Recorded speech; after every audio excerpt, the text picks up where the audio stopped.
So I'm not sitting like this for some weird meditation. We're going to be doing over. So my legs right now are pretty straight. If this is uncomfortable for you, bend one leg and just have one out.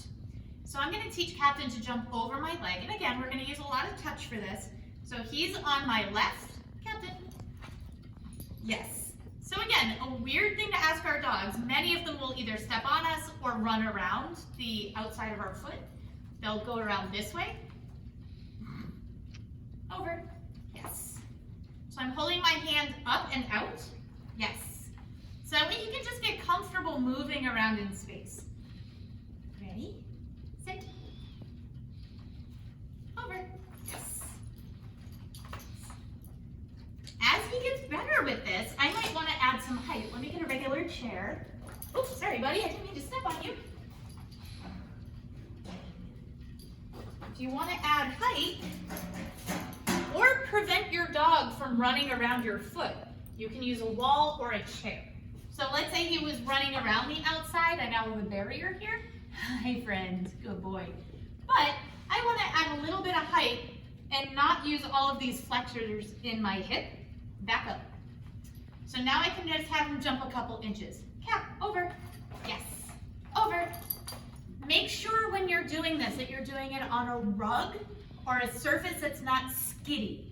We don't want them to do an over on linoleum and then end up hurting themselves and ending up at Angel or at any other emergency facility if you guys are not watching this in Boston. Make sure that you guys are doing this in a safe place. This is a no skid floor that we're using specific for this dog facility. So just make sure that you're either on a rug or in a very safe place for them to do this. Grass also works if you have a fenced in yard. But it's a little bit harder to control where the dog is going to run. If your dog is a little bit more, hi. If your dog is a little more driven by chasing things, the other way you can do this, cap off. Thank you, sir. Touch. Ready? Ready? Over. So you can really throw the food over. Yes. Over. And you can really jazz them up that way. So you can do overs with their breakfast kibble. Once they get really good at it, you can sit on your knee. Cap. So I always want a bent knee to mean you go under. So remember with the leg weave, bent knee, they go through.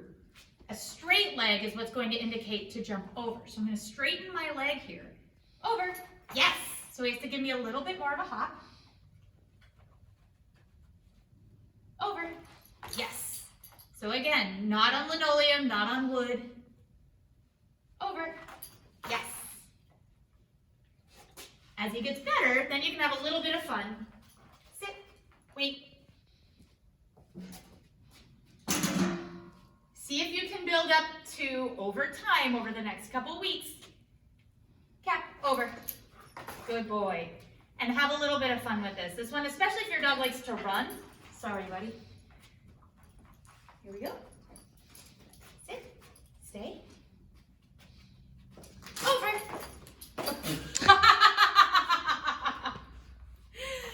See if you can have a little bit of fun with it. Captain's getting a little bit older, so he doesn't quite have the hops that he used to. If you have funky ankles, like I sometimes do, you might even have to hold on to something to get the balance in your leg to be able to stand up straight enough to be able to send them over at a height.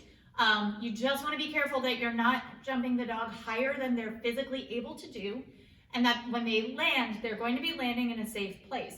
If your dog has bad hips, if your dog has bad knees, don't be a hero and try to be like over and send them 4 feet in the air. It's perfectly great to keep them here. Yes, good boy. And just play with these overs here. We'll see you next week.